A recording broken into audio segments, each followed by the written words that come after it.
Bonjour à tous, je vous fais ma vidéo de déballage de la box 8 de SFR partie modem. En haut, vous avez la prise téléphone en gris. Vous avez deux ports Ethernet giga, là. Un port micro USB, je sais pas à quoi ça sert. On-off pour le bouton noir.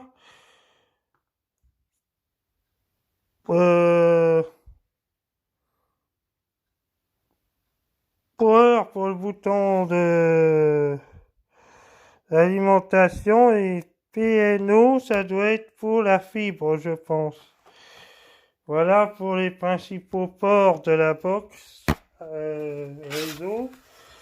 Ensuite, devant, il y a des toutes nouveautés. PNO, Internet, WPS, Wi-Fi, téléphone et Power que vous connaissez.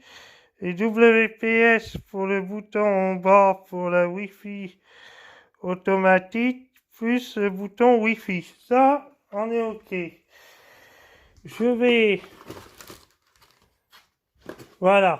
Pour cette box, il y a une petite nouveauté, c'est que si on veut l'accrocher au mur, nous avons un pied. Mais moi, je me demande à quoi ça va me servir, puisque je ne vais pas accrocher ma box au mur. Peu importe. Et un deuxième pied, c'est pareil. C'est certainement pour la poser sur un meuble, je ne sais pas. C'est du matériel en plus. Et voilà la fameuse prise secteur de la box 8 réseau. Et bien sûr, bien entendu, comme ils ont pensé qu'on allait la poser au mur, ils nous ont fourni des vis et des chuis. Mais ça, je m'en servirai pas. On va passer au deuxième boîtier. Au déballage du deuxième boîtier.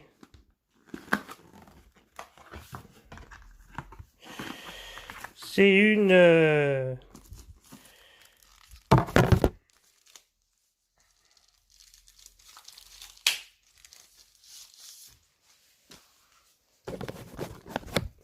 la nouvelle télécommande de la box 8 avec le bouton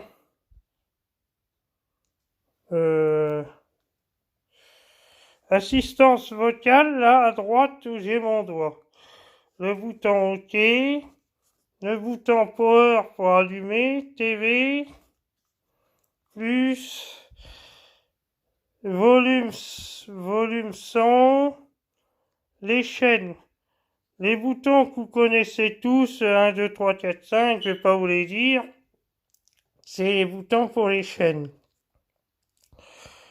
Là, c'est le bouton pour pause ou lecture, ou alors avancer ou reculer. Ou le bouton TV. Bon, ça, vous avez bien compris. Et je vais y venir.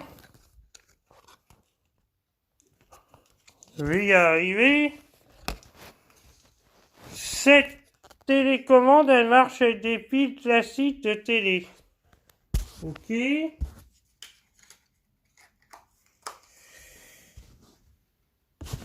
J'ai pas fini.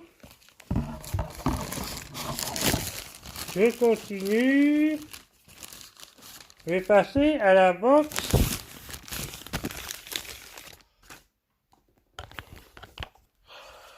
Voilà. Là, ils ont mis l'entrée câble pour la fin de l'année parce qu'elle sera sur le câble. Là, il y a la prise Ethernet.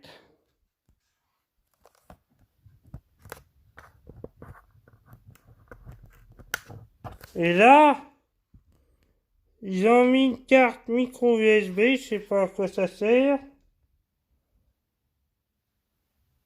Port HDMI, micro USB toujours, et un connecteur secteur. Ouais, bon bah voilà. Elle est un poil plus grande que mon décodeur plus, que j'avais auparavant. Mais elle m'a l'air beaucoup mieux, plus complète, parce qu'il y a l'enceinte. Et bien entendu, j'ai oublié de vous dire, c'est que sur le dessus, il y a le bouton de l'assistant vocal, si on veut le piloter en la mettant sur le meuble. Voilà. On continue. Le câble secteur. Bien entendu. Le câble power pour le décodeur. Et voilà le câble HDMI qui est fourni avec le décodeur. Et ensuite le câble Ethernet. Je sais pas si je vais en avoir l'utilité, mais c'est quand même bien d'en avoir un. Et bien entendu, ils n'ont pas oublié de me mettre les piles qui sont fournies avec. Je vous remercie, je vous ferai une prochaine vidéo de la mise en marche de la box prochainement.